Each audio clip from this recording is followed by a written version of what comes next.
desk was occupied, and the phones were ringing constantly. She continued until she came to the third door on the left. The nameplate read, Ms. Lillian White. Emma opened the door and entered the room. The office was huge. 2 of the walls of the corner office were made entirely of floor-to-ceiling windows. Another wall was covered in tall bookshelves filled with thick tomes. There was a large glass desk at the far end and some seating around a coffee table to the side. Emma sat down in front of the desk and looked around.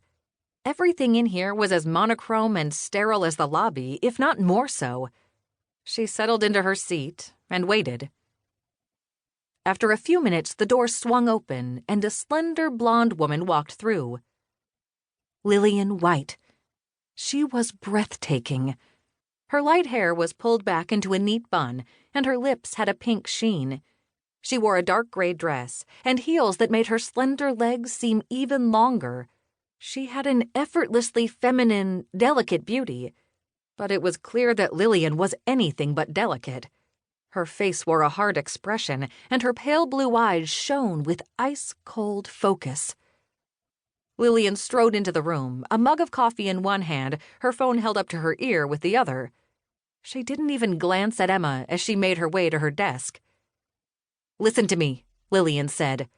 "Do not accept that settlement." She paused. "I don't give a damn how much it is. Don't accept anything less than what we discussed." Emma stared intently at the hem of her skirt, pretending that she wasn't listening to Lillian's conversation, but she was mesmerized by her commanding voice. "William, here's what's going to happen.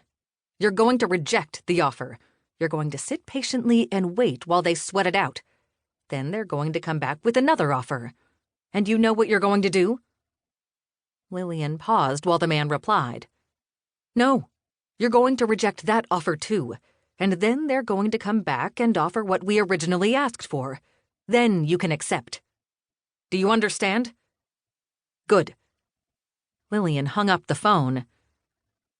Without saying a word to Emma, Lillian sat down in the high-backed leather chair behind her desk. She took a sip of her coffee, then grimaced. Finally, she looked at Emma.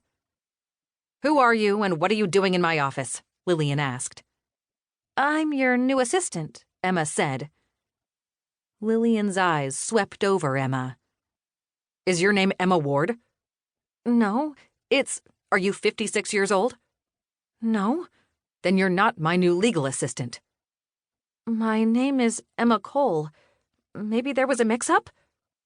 She should have known this job was too good to be true. "Obviously," Lillian said. "I'm going to call the agency."